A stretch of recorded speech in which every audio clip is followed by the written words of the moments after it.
Hey, what's going on? It's Doug Cunnington here, and Matt Giovanisi is with me. How's it going today? It's going well. How about you? I'm awesome. We have recorded a couple episodes, which are going to come out soon. This was just like an extra little bit of time that we had, and we had some more beer to drink. Yeah. So Yes, we did. I don't know if anyone's actually going to show up live. We're going to try to watch the chat here, and we're going to try to answer questions if you have them. But generally, we were just having awesome conversations, and we thought, hey, we may as well record it. And, true story, we took a picture of the thumbnail and uploaded it. It's upside down. So I think that's going to be cool. Yeah. And it kind of illustrates exactly what we've been doing this afternoon. Yeah. So Matt, can you tell us what beers you brought to share today? So we had a couple already, and we're probably going to open up another one here in a second. Yeah, this was a wet hopped beer that I did, and it was made. So there's a YouTube video on Brew Cabin. I don't remember. I don't know what it's called, but it's the most recent one. And I grew my own hops for the first time in my backyard, and then I filmed all of it from literally planting the rhizome into the ground. To picking the hops. There's a rap song in the middle, and then I actually make this beer with those hops from my backyard, and it's called Getting Wet with Sound. And if anyone knows the reference, I would love to see it in the chat, because that is my mom came to town. She's like, "What the hell's Getting Wet with Sound mean?" I was like, "Ugh." Yeah, I don't know the You know the specific reference, but I'm sure you'll send me some video later. It's not even it's a really, really deep reference. Okay. Cool. From a television show, I'll say that. All right. And you brought a couple others, which I forgot to grab it, so I'm going to lean over. Okay. There's coolers in front of us, which people can see. No, actually, there's a few people on here, and some Orb is on. So thanks for hopping on. Outer Range Brewing. Oh no, is that not?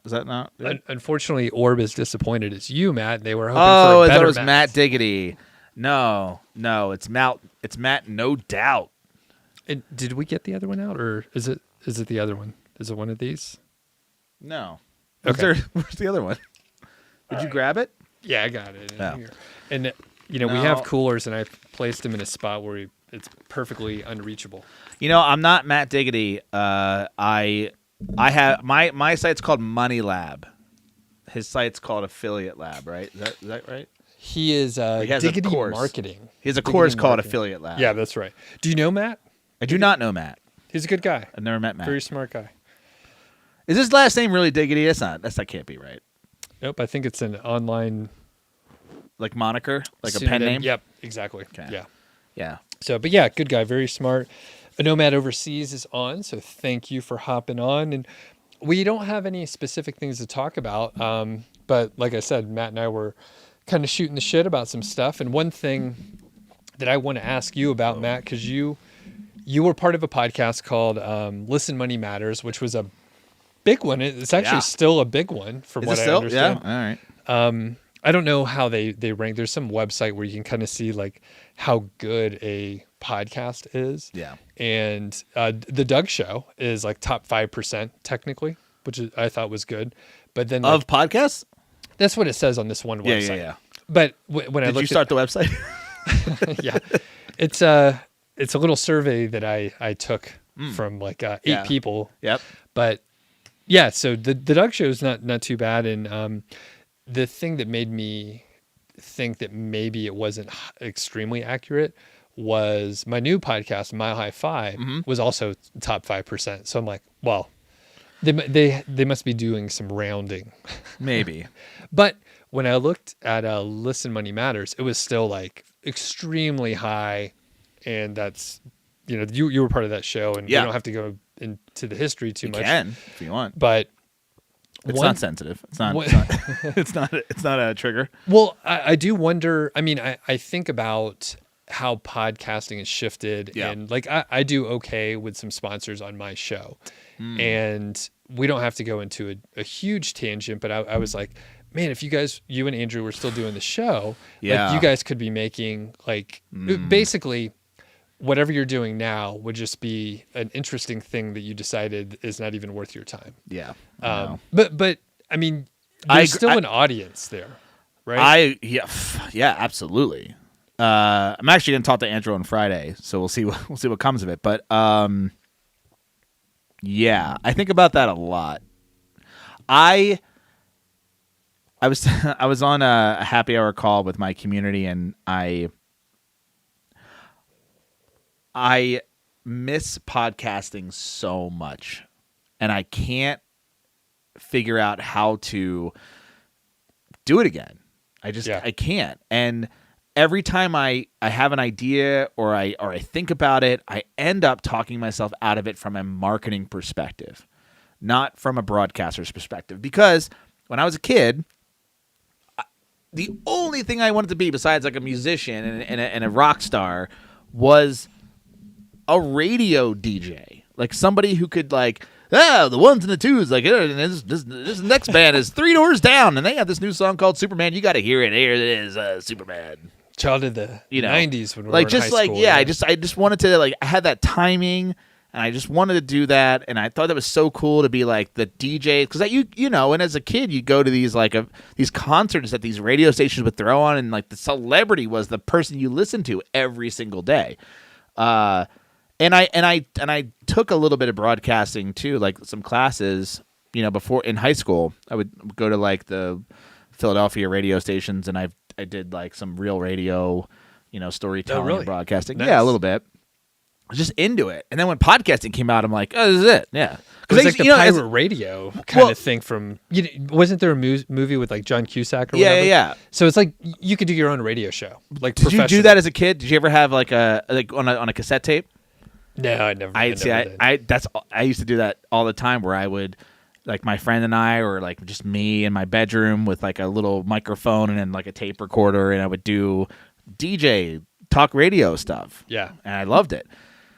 So podcasting, for me, it's just I just love the medium. The problem is the discoverability of it, and we did say this earlier because we have 2 episodes coming out, but I did say that I do think that there's a place for it in our space, because the people who are trying to start a website or trying to like grow their business, they might be at a job and they're not on the treadmill. I mean, they might be on a treadmill, they might be in the car, but they're sometimes at work listening to a podcast. And at work, you can listen to a podcast, but you can't watch a YouTube video. And you probably can't be on someone else's website reading a blog because you got work to do. But you could stick, headphones in, and no one knows what you're listening to. And that's an acceptable workplace scenario for a lot of people. For sure. And I think, I never thought that I would enjoy podcasting as much as I do. And I like it a lot more. We're doing a YouTube live right now. Sure. And I like YouTube. I enjoy. I loved doing yeah. Go ahead. Sorry, I didn't mean to step on that. No. The thing is, it's a different medium, and it does go back to like talk radio. And I recently met this guy named Joel who does How to Money with his co-host. I know Matt. Joel. Oh, yeah. I just went to FinCon, and I know like the FinCon community, like some people have gone for many years. So I assume you met him. Yeah, back I've there, met him right? a couple times. Yeah. Yeah. So great guy. And beer drinker. Yeah. Yep. Those guys are awesome. Right. Mm-hmm. And I like to think that our show was a catalyst to that show, because it's very similar. Like someone told me about their show, and I was like, no, you're thinking of Listen Money Matters. Yeah. And they're like, no, it's called How to Money. This was a couple years ago or whatever. But so I got to meet. It's funny because they're on iHeartRadio, which is the company that Andrew used to work for. Oh, really? Yeah. Not related, but just the interesting. Full circle. Full circle. Yeah. Very small world. And but Joel worked for Clark Howard. Clark which Howard, yeah. I am from Atlanta, so I saw Clark Howard on the news. Yeah. And I listened as a like 10, 12-year-old, like out cutting grass, like doing my side hustle as a young kid. And I would listen to Clark Howard in the morning, and I was like, oh, holy shit. Like, he worked with him for whatever, 14 years. Yeah, or a long something. time. Yeah. So all that to say, I like podcasting. I am working on a podcasting network with Carl, my co-host on the other show that I do, Mile High Fi, Mm-hmm. and I wonder your thoughts. Now, you already told me just one thing in passing the last time we talked, where you said, well, you can sort of put your podcast together and collectively bargain and negotiate, Ads. ads, Mm-hmm. which makes total sense because I could throw in the Doug show, which Right. is bigger than, what we're doing right now. Right. You put it all together. And because, I think Mile High Fi is going to be much bigger. The second show is probably going to be bigger than Mile High Fi because it has more sort of mass appeal and shareability. I'll tell you about it later. Okay. But I was like, oh, fuck, that's a much better idea than what I had initially. And, from my perspective, I don't even know how to structure it exactly. And the good part is like everyone's sort of doing it as a hobby. We are very fortunate that we don't need to earn money from it. Oh, sure. So we're like, oh, just everyone don't be an asshole and we could all work together. Yeah. So what are your thoughts on a podcast network? Do you have any ideas on how to structure it? Oh, Larry's on. Yeah, Larry. I just see Larry, FinCon alumni. Oh, yeah. I just talked to Larry last week. Were you there? Or was he there? He was there. Oh, cool. Yeah, and I interviewed him for the show. Oh, good. It's coming out tomorrow. Larry, it's coming out tomorrow. Oh, sweet. So, okay, podcast network. Yeah. What are your thoughts? Any tips? I mean, I've never done one. I've never started one. I've never been in one. But I have a lot to say about them. As an expert with As no experience. an expert with no experience, as a Monday morning quarterback. I think they're great. I think it's honestly like the best way to make money in podcasting, to be honest. I mean, I look at Earwolf to me, which is a comedy podcast network, right? Just that idea of having like a bunch of shows and a network and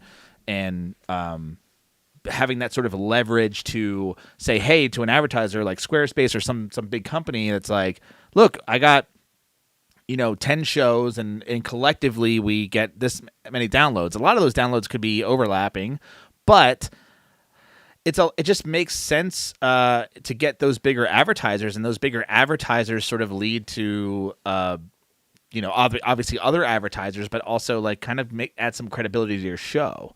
And you look at look, it's out there. You can listen to it. Like Gimlet's rise to fame and buyout. It's happened in a very short period of time. Yeah. And honestly, what they made was good, but anyone can do that in their home. It's true. Like if anything's if the easiest thing you can get into is recording audio right now. I mean, It's so simple. I think that the power of having a network is that's where the real money is in podcasting, for sure. You have Joe Rogan, like you have your outliers of individual shows, but I think that the real, the real business is in the network, for sure. And pulling it together and organizing. And as I was looking at some of this stuff, and we've talked before, and people probably know, like, I don't want to create like a big job for myself where now I'm obligated to do a lot of stuff. So, I'm not 100% sure how it's going to look. And my, I guess, partner in this is Carl Jensen. And and he's not going to be very hands-on, right? No, I was going to say, like, from a marketing perspective, like he can help a tremendous amount. Mm-hmm. And then I've been doing all the tech stuff so far, and like pulling that together. Not that he's not competent to do it, but he's busy to doing other stuff.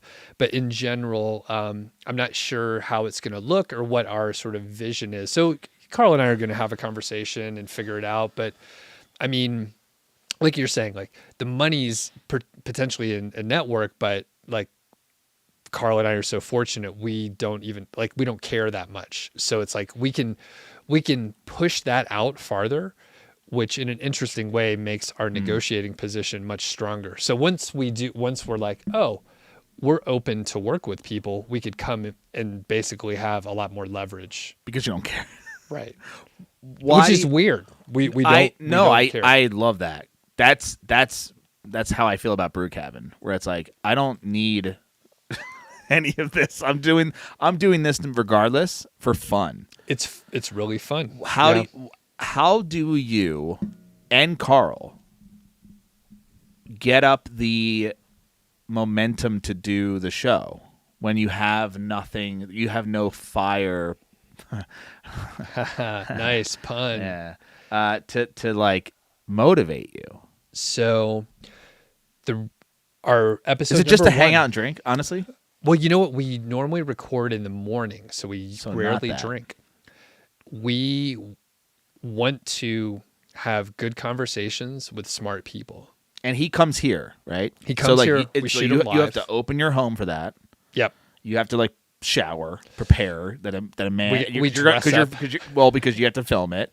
Like a man is coming over to your house. Like it's a guest, right? So it's a lot of mental preparation. And From when we have guests here, a non extrovert. yeah. Yeah. So there's that, but Carl's also an introvert. Sure. So it's basically no one talks on the show. No one talks, and then you hit the microphone. You're like, someone's got to talk, man. And a quick shout out to Jared Krause, another friend of the show here, and Sci Media. Oh yeah. And this is all just very casual. If people have questions, we can hit them, but generally we're just Absolutely. half drunk. But the thing is, when we do interviews, we like to have people in here live. So we've done a few remote, but most of them are in person, which is kind of cool. Yeah, he did one in my brewery too. It was like fuck, dude, I love that. Like I love that. Just remote recording. Well, that I mean, I love in person. Yeah. It like there's something a little extra with the body language you could pick up, and just sitting here, and they are coming into my home and all that stuff. So it changes things a bit. Yeah. And like our sort of vision, and I think we talked about this maybe in one of the Q&A shows, but basically obviously it's a big stretch to say, hey, we want to do like Joe Rogan type shows, but like we encourage tangents. Sometimes we're recording a very long time. One of the recent episodes was 2 hours, right? So you can go a little bit deeper. You don't have to rush so much. And, it's a certain kind of person that's going to listen to the 2-hour show versus a half-hour show. And we're actually going to add an extra. We're going to do 2 shows per week. One's going to be a little bit shorter, maybe a little more topical. For Mile Hi-Fi. Mile Hi-Fi, yeah. And we're going to have at least, one other show in the short term. And I don't know what it'll look like in the future, but, from a organizational perspective, as I was looking at it, I was like, oh, this is so exciting. And I was like, oh yeah, I could do like a few more shows. And then I thought, well, I don't want to create a whole other job for me. So if the vision's a little bigger, which is very adaptable, right? But if the vision's bigger, I would probably want to have like a person that would become a COO at some portion of like in the journey, because, Carl and I don't want to do that, basically. That part, or is it the like managing and uploading the media part? Anything that takes time away from This. Yeah. The part that's fun. Yeah. So we would do the fun part that we're essential So for. like if like oh man, if somebody was like, here's your ad read, right? And I'm like, this sponsor is Members Mark Quality Guaranteed, samsclub.com/office for your office solutions. This is quality yellow paper that, I mean, I guess, well, like, what is Members Mark Quality Guarantee? I mean, it's a friggin' yellow notepad. But for some reason, Members Mark wants you to know that their quality is absolutely guaranteed. And that's how our ad reads would go. But that's so fucking fun. Like, that is so fun to just... People listen to those riff. ads, though. Yeah. Versus like the straight ad reads where you hear the same ad on every single show. Yes. Like, yeah. Well, that's ad-lib. your megaphone FM sort of just pre-roll, pre-record it nonsense nowadays. I think it's very, I mean, obviously it's very possible to do. I think it would be fun. Like for me, I've obviously thought about it. You and I have talked about it. Where I had an idea. It wasn't necessarily other shows with other like creators. It was just me doing like individual shows that were much more niched down, for lack of a better phrase. Yeah. So like I would do a show just on SEO, and I would do a show just on branding, and a show just on whatever, and they would all be a part of a network of just individual shows. But mainly it was not as a network perspective from a like, oh, I could sell ads across multiple shows, but that the show itself would be much more niche, and therefore I'd want to listen to that show, and I would subscribe to that show, as opposed to, hey, and this is, you could make this argument with Listen Money Matters, like, oh, it's a show about money, which is a very broad topic. Like, what if we switch to friggin' crypto or NFTs or something, and it's like, oh my God, I can't listen to this. I'm trying to get out of debt, and you guys shifted to just crypto because that's what everyone's listening to. But if you started a secondary show that was like smaller and just about crypto, right? Then yeah, like that would make way more sense, and I would subscribe to that if I were into crypto, which I'm not. Right. But well, and, one other area. So the other show, which I haven't, there's not a name for it, but you have an blah, idea. Blah, blah. Yeah. It's a fucking great idea that I didn't come up with, but like, you were like, yeah, and we have like, basically, I'll tell you about it soon, and I'll tell you about it soon. Fine viewer out there. Well, that's just a computer. The other portion of it, right? So basically, your network was just going to be like your network, a series of shows in the marketing space that were more niched. Got it. Yeah. And so the people that will host the other show, they have like no following. Like they volunteered to help out a little bit with some production stuff for me, and they have a big interest in podcasting in general. So I was like, hey, you want to do this? So they're going to run with it. The thing is, since we know a lot of people because we've networked and we've worked in this industry for a while, I was like, oh, well, this person would be great to host a show about real estate. But it's not real estate, but sure, she could do a show on real estate, and she has a huge following of her own in an area that Carl and I do not have any footprint at all.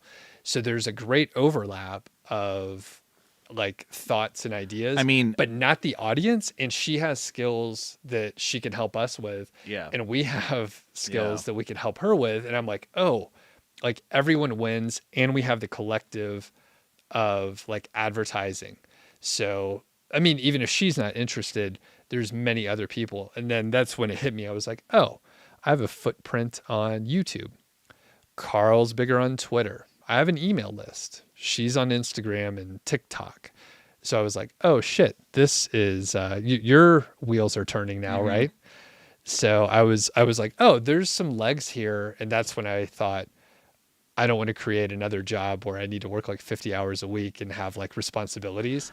But, that's the irony of a lifestyle business and where we, like, oh, there's so much we can do. Like, we have this drive that we constantly have to battle with ourselves. Oh, I have it somewhere. Yeah. So I need the bottle opener. Very urgent matter to interrupt, Matt. So I have a milk stout from Left Hand, our local brewery that we literally can like hop on the Greenway and get Not to. Not sponsored. We just like the beer. It's on nitro, and everyone will be appalled, but you're supposed to pour it like this. You're supposed to pour it aggressively. And are you? Oh, yeah. There's even, I mean, it does look like I'm making a huge No, mistake. you're not supposed to do that. It says on the bottle, pour aggressively, and basically, like, it works out. It's on nitro. So I'll be honest with you. I don't think I've ever had milk stout in a bottle. It's usually in the can. Is it?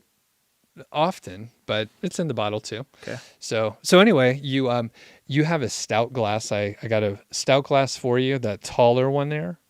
Yep. I have to switch from Left Hand. Whenever you get this, baby. All right. So You were about to make a profound point. No, I want to ask you a question, All right. if you don't mind. Yeah. That's what we're here for. Okay. All right. I'm going to pour aggressively. Oh, my God. I hate this. It's scary, but trust me. Have you gotten into the ASMR videos yet?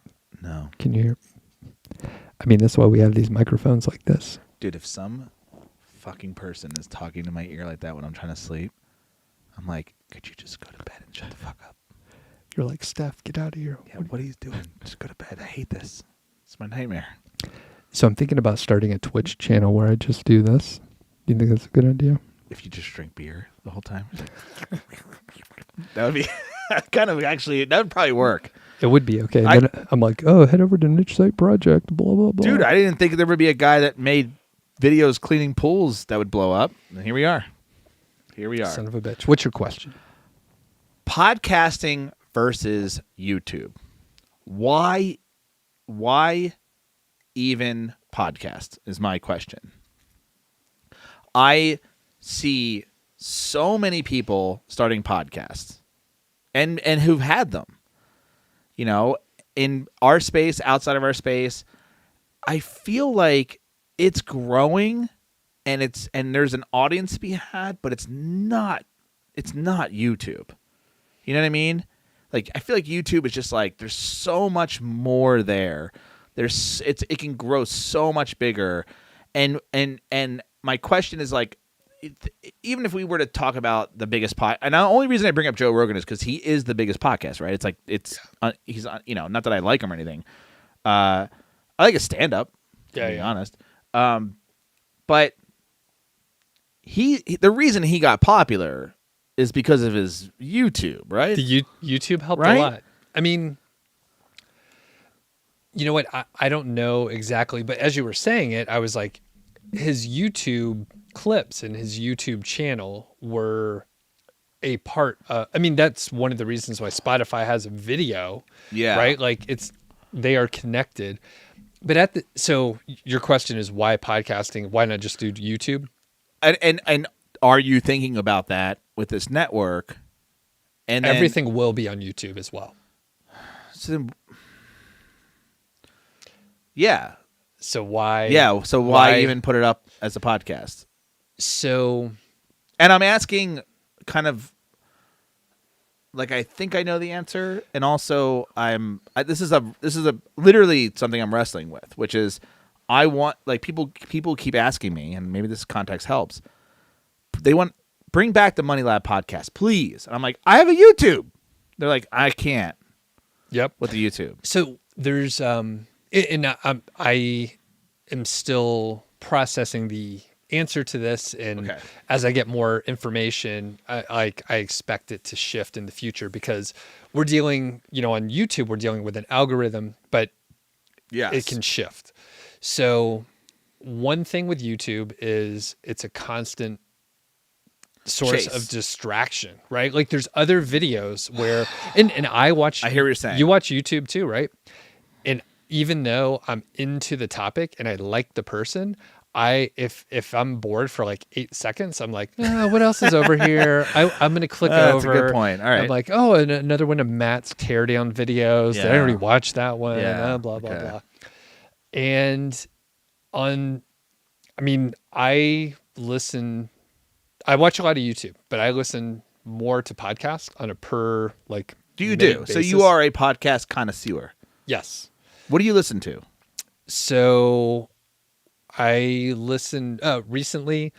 I've checked out How to Money, because I met Joel and Matt down in Austin. The Tropical MBA. They were both there. Yep, they were both there. I don't think I met Matt. Okay. I've only met Joel. They're both very cool. Like, they're equally cool. Yeah. Yeah, they're both awesome. And next time I go to Atlanta... Are they both in Atlanta? Yep. They're neighbors.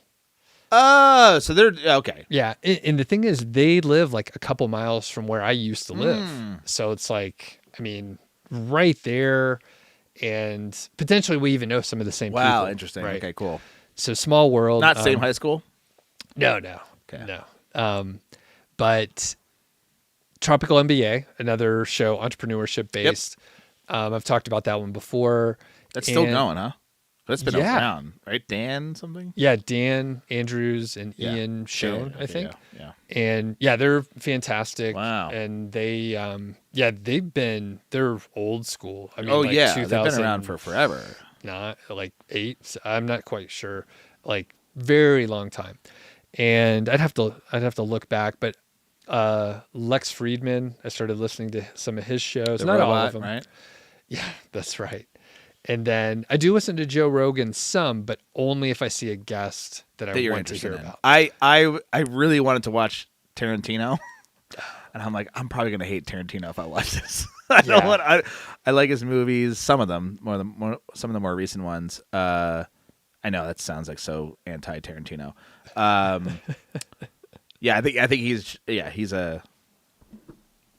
Anyway, I like Joe Rogan as a comedian. I've liked Joe Rogan as a comedian in general. I just can't the culture that is kind of like swelled with him.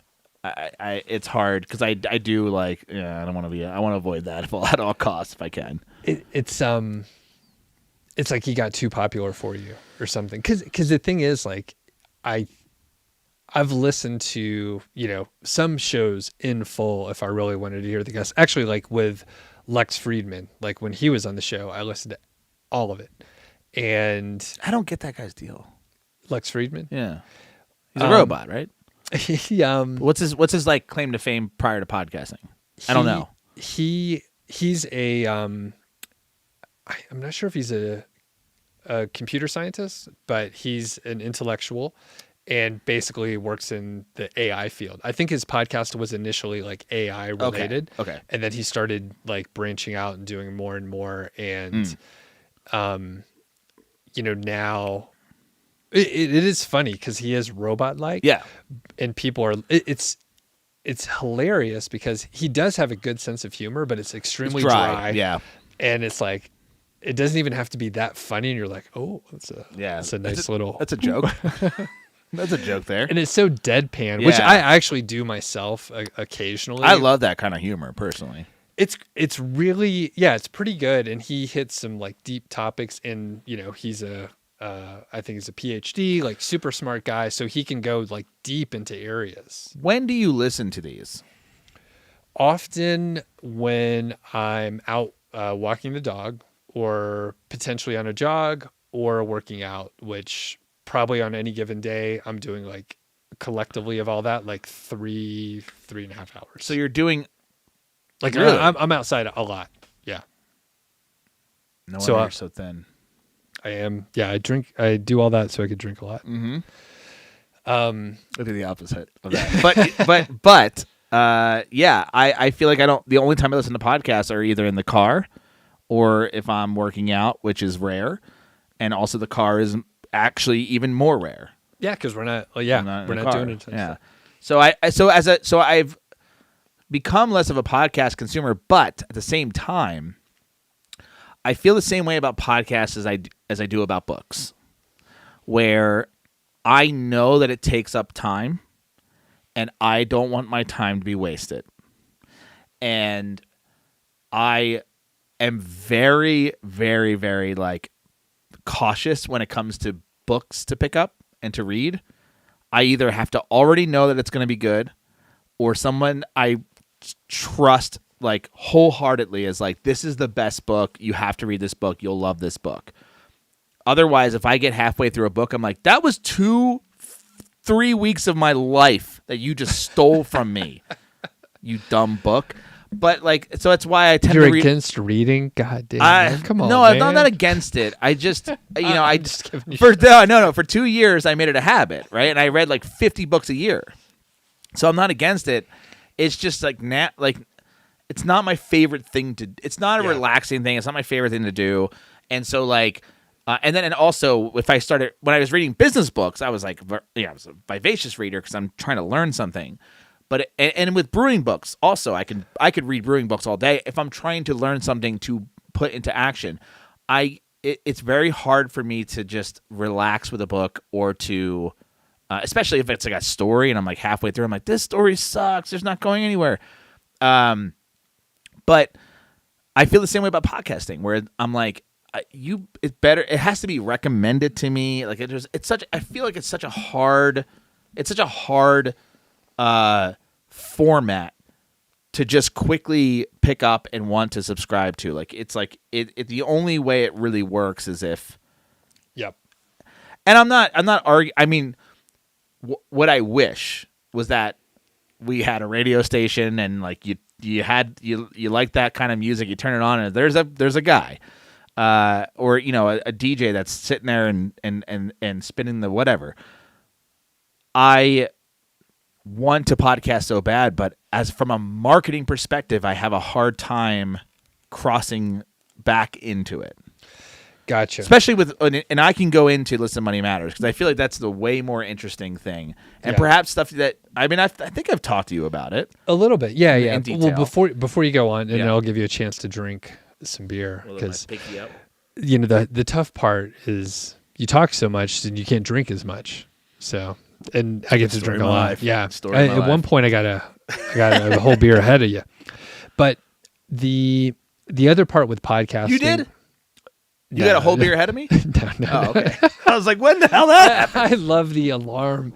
I was like, no. I got half a beer ahead and then we popped it open. So all right. Don't worry, man. I'm so the other portion with podcasting, which is sort of like the inverse of like all the distractions on YouTube, is when people listen, they really listen to most of the episode. And I know like with the even limited analytics that you were able to get, you probably, and you went to conferences, so people walked up and they were like, I feel like I know you. Yes. You're like a brother. Yes. So like, obviously they spend a lot of time with you, and it's been an interesting journey because I've been on the other side, and then I've met people that have listened to their show, and then people meet me, stuff like that. And I just I like the format now. Me too. Me too. Two quick side notes, and then you could talk about Listen Money Matters because it's hugely valuable for me. So one, have you read Kevin Smith's book? Do you like Kevin Smith, the filmmaker? I know he is. I love Clerks and Mallrats. Okay. I do love Dogma. I actually want to watch Dogma again. I haven't seen it since whatever, 99 or whatever it came out. Yeah. And I want to watch it again because I think about it often. Buddy Jesus is a great. I visualized that immediately when you said Dogma. Yeah. After that, besides like the Strikes Back movie, is it or Jason and Bob Strike Back? I didn't watch Comic Book Men or any of that stuff. Okay. Anyway, hard to. Sorry, go on what you're saying. I have critiques about filmmaking in general, but I don't think he's there. I wasn't ever super into his movies. Yeah, his book's very good. I have it on the shelf. What's it about? It is sort of his memoir of like coming up because he was like post heart attack or pre-heart attack. Pre-heart attack. So pre-heart attack, he was basically a nothing and like basically figured out how to be an independent filmmaker because he was so into movies and stuff. So you may not love his movies, but like his story is awesome. And really like from the shit that we're talking about, he's like, if you're a creator, like go create stuff, you'll figure it out. Like, go like work with your audience and like kind of have to make he's stuff. Anti-mainstream essentially. Oh, which is for like, sure. The book's very good. If you get the audio, I'll buy it for you. You get the audio book. He reads it. He does ad libs. So it would be like if you read your own audio book, you'd be like, you know what? I want to tell you 5 minutes of a story about this passage when I wrote it. That's not a normal audio book, right? No. Yeah. So he's like, you know what? Like, I'm going to tell you a little story. I'm going to tell you something. Yeah. Okay, cool. Okay. Listen, Money Matters. Tell us some stories. Oh boy. What do you want to know? Honestly, because I need a place to start. Because it's not a big story, but it's what would be helpful. So from a perspective of, well, like I said, like I'm probably going to be helping people launch new podcasts, and I'm going to be essentially the executive producer and advisor right now I'm essentially operating as like a COO and like someone like I'm helping and I'm sort of visualizing. I do need to catch up with Carl to figure out like what the fuck else is going on and what he wants to contribute, and like if I'm like driving down a road that leads to nowhere, or if so, Listen Money Matters. I guess you could give like sort of a broad arc of like what it started as, where it led to, and at some point, like How it fell apart. Yeah, it fell apart, and then came back together, and then fell apart again. So And then came back together, and yeah. And keep in mind, we're probably going for about 15 more minutes or so. Okay. You had told me at one point, which I found interesting, that you kind of like the advertising part of it. You like talking with the advertiser and coming up with like, and like selling them on their thing and having them do whatever. That was interesting because I hate that. It's my nightmare. There are a lot of things that are my nightmare. That's probably one of the biggest ones. You're dealing with marketers who are trying to get their message out, and it doesn't align with your message, and to me that felt like the hardest thing to do. What's easy to me is to create what I think needs to exist in the world. That's how Listen Money Matters came. That's how it was birthed, because I struggled with money. I don't struggle anymore, but I struggled hard. And when I started my business, I figured it out. Not great, but I had help, and I found Andrew through a community, which is another reason I love a community. And he asked me to join. He had a blog, just Listen Money Matters, the blog. And then we started talking, and his wife kind of heard us, because he lived in a small apartment, I lived in a small place, and she was like, "You guys are interesting. You guys have some sort of chemistry." And I was like, "Look, I'm an audio guy. I can make we can do a podcast." She's the one that came up with the podcast idea. I was like, "I could do that all day." And that's how that started. And the gentleman's agreement was that we would do a podcast together, and I would help grow it, and then do all the work, basically, technically, And we did it for 6 months every week, and then we went to daily because John Lee Dumas. And What year is this? 2013 we started it, and then 2014 we went to podcast movement. We were going daily, we were going hard, we were growing really fast, and we heard from a guy at Libsyn, or Liberation Syndication, as its full name. He was like, if you get to and this is back in 2014. So he was like, if you get to 5,000 downloads, you could start to get advertisers. And we're like, all right. We were like very close to that. We were like, 5,000 downloads a month. If I didn't say that. And we were getting like, I think 10,000 downloads a month or something. Okay. So we were like, all right. That was the whole gentleman's agreement between me and Andrew was I would help grow the podcast and he would be the money man. And that was it. The money man phrase was the broad topic. And what's Andrew's background? So he worked for iHeartRadio, but he's a programmer. Okay, so he's a tech guy, not a marketing or sales person. No, and not a radio guy. And he'll be the first to admit it. Like he was like, it's not his thing, but he has a voice for radio. I mean, I don't mean that like negatively. He doesn't have a face for radio. He has a voice for radio. Right. He also has a face for radio, and he's okay with me saying that. But he has a voice for radio. He has such a distinct like gravel in his voice that differentiates me and him. And I think we had a rapport. We were both from New Jersey. We both had this grittiness to us, and we decided to make a podcast that was. And then for me, I came from shock jock sort of radio, and I'm like, what if that was a fucking money podcast? Like, what if Howard Stern did a money podcast? Is like kind of where I came from. So the music was, I wrote the music for the theme song, was heavy metal, blah blah blah, and it was just like, it worked. And of course it worked. In hindsight, I could sit there and go like, yeah, I mean, we just filled a void. We made money accessible to a group of people that felt like they didn't want to listen to a bunch of like old white men talk about money. We were white men, but we weren't old, and we were brash. And I was, and it was unique because I was terrible with money, and Andrew was good with money. And there was that dichotomy where I was sort of representing the audience and he was sort of not representing the audience.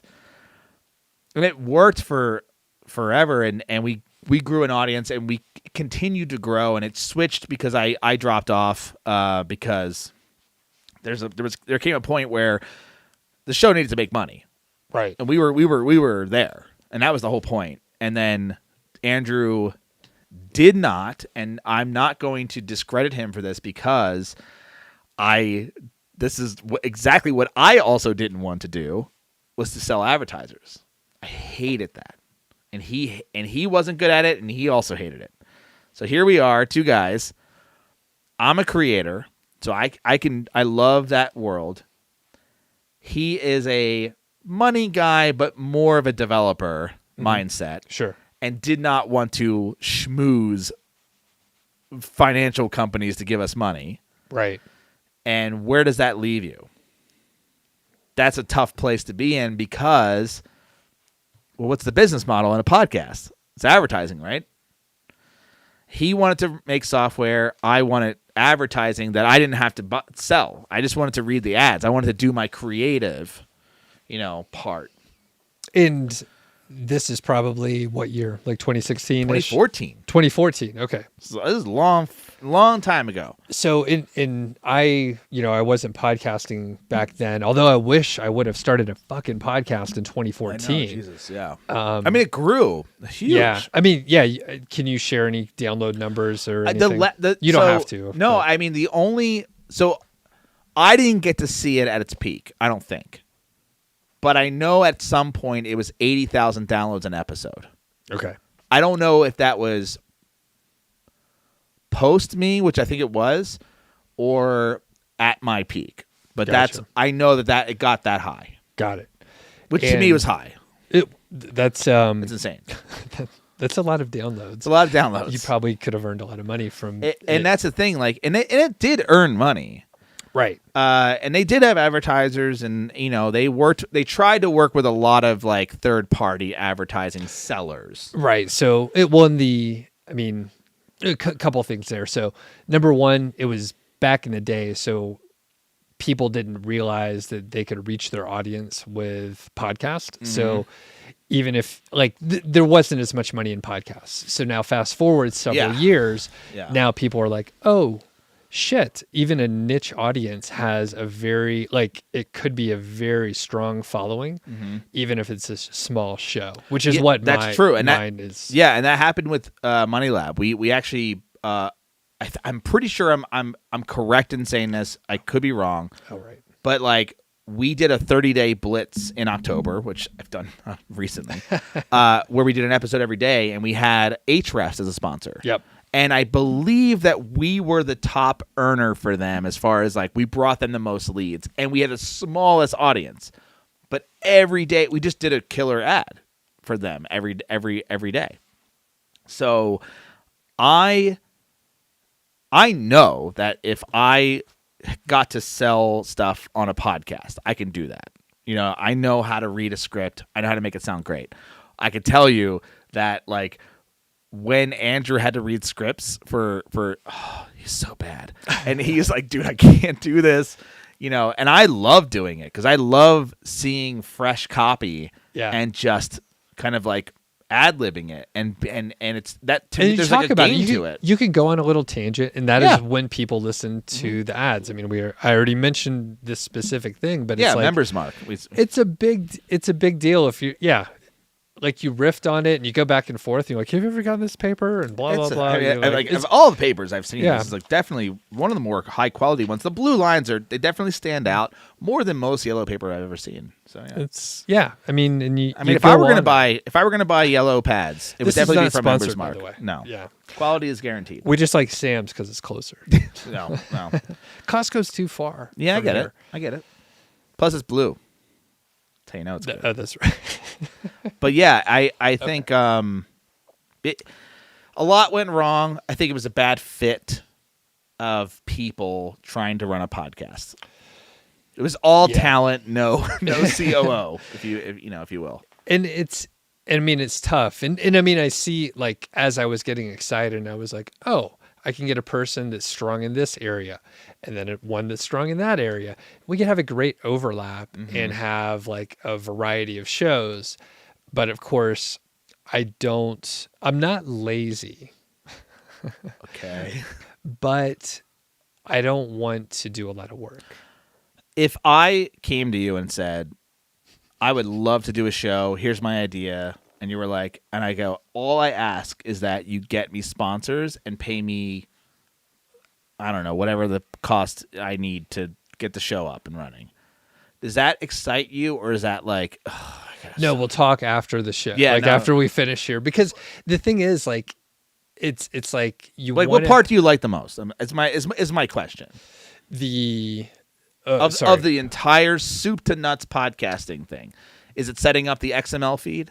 Is it that part? Man, like one thing I like is RSS feeds, and I'm like, I really love working with the hosting companies and all that shit. Yeah. I think the ideas for or like helping people think about their ideas for the show. So like kind of executive producing. Okay. Because I could come in and like I have a like breadth of skills that are fairly interesting, pretty diverse, and I think producing. It sounds like yes. Yeah, so producing, yes. And then I'm on board with that. I feel the same way. It's pretty fun, and then I think I can do a good job negotiating when, right? So I mentioned this earlier. Like Carl and I don't need to make money from the podcast, so we can push any sort of monetization out. And I really love to negotiate when I have leverage and I don't need the money, and everyone on the team also does not need the money, right? Yeah. So like the people that we're talking with and some of the other folks that I've thought about, they're financially independent. So it changes the equation because we're doing it because we want to, and it's fun. And we could cuss and we could do other stuff because it doesn't matter if that advertiser drops us. And I'm not going to talk shit. We had that problem too. Like yeah. we cursed on our show back then, and we'd had Chase.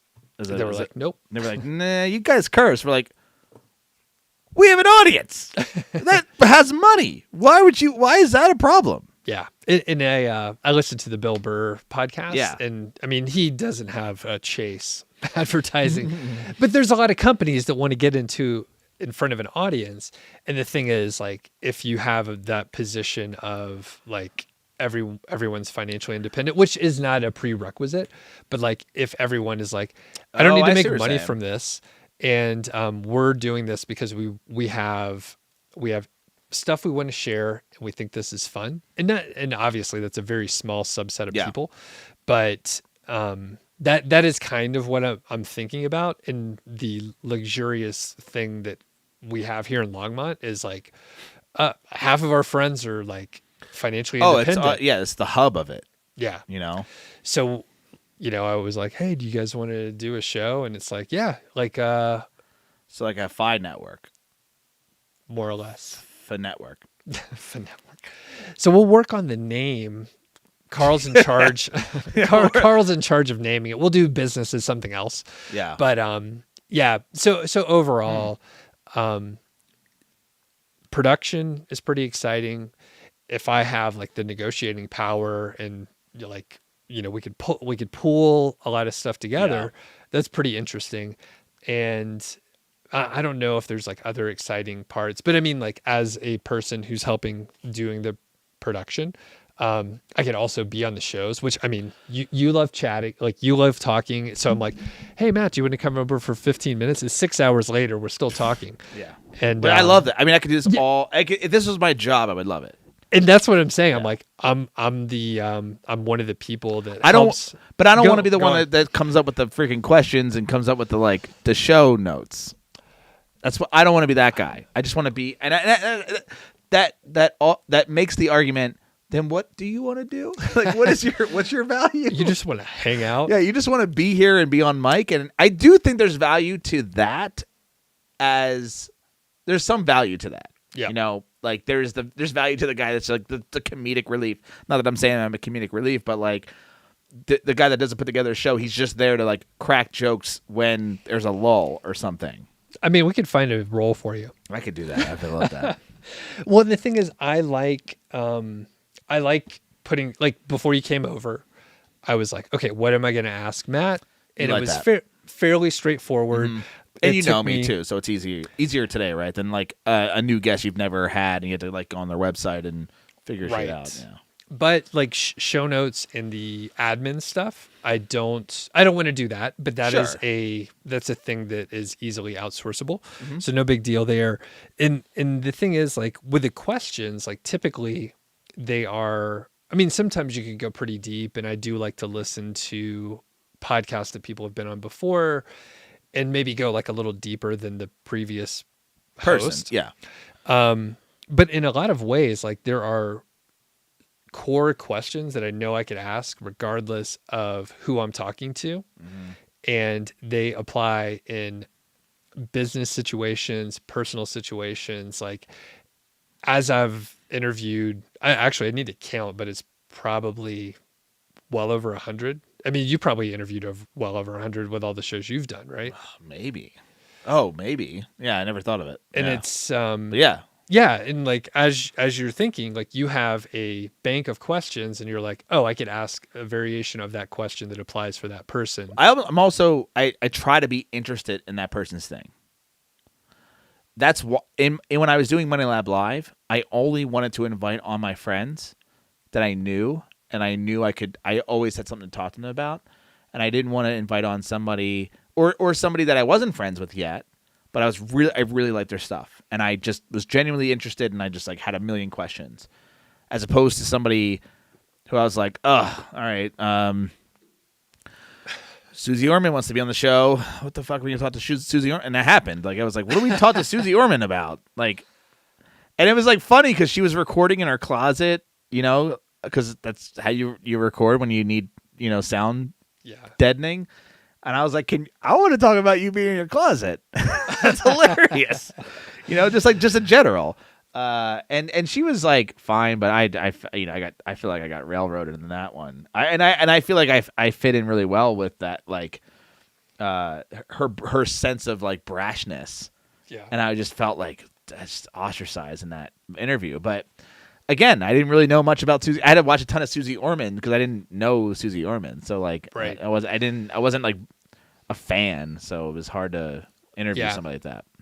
When you guys were operating at a level where, like, you had Susie Orman, who were some of the other big, huge guests that you had on? I mean, we had Pete, Mr. Money Mustache. Yep. Like the fifth month we were ever on. Way early. Yeah. Yeah, and he had never done a podcast ever. Yeah. Jesus.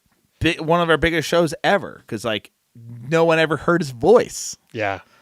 And the only reason he decided to come on was because he was a fan of my music. Oh yeah. Yeah, He that's was it. like, Yeah. oh, I heard you rap. Yeah, I heard you rap, and I was like, and you're doing some interesting stuff, man. And so that was a big one. That was a big get early on. We had James Clear on before, Yeah. way back, and because he was in our space, now he's like habit guy, Right. Back then he was like mostly he was doing habit stuff, but it was just entrepreneur based. People in our space. Now he's like mainstream.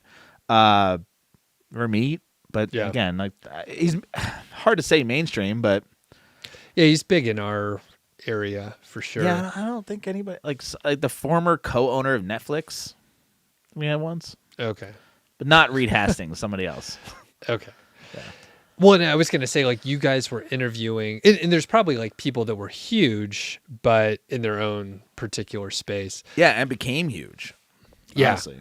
And like, when you're doing that, it's like your press, but like more or less, like you should have some VA like doing research and like handing you a one pager that has like all the information. That's always what I wanted, right? That's what I was striving for. Yeah. Because I just wanted to be the talent. Like we went to the FinCon where I met Steph, and I felt like a goddamn rock star because it's like we're on stage, there's people listening to us. We had Chris Ducker on. It was just like I was performing. It was like being in high school, like my high school plays and high school musicals and stuff. Zac Efron. So we were doing that, and it was so much. It was, to me, it was the best. It was the best experience because I got to be on stage and doing a thing that I felt like I was good at. Yeah. You know, and now this is all in my basement by myself. Yeah. You peaked too soon, you know. It's peaked. It's all downhill from here. It's all downhill. We should like schedule a regular like weekday drinking all afternoon, and then we do a live stream. Man, that sounds glorious and tragilarious. Okay, we got to wrap it up. It's dinner time here. And Oh, boy, Matt, where can people find you? Moneylab.co. Awesome. There's a link in the description. Thanks for hanging out. It's been a blast as always. Thanks for the beers. Thanks for having me. And yeah, we'll catch you guys and gals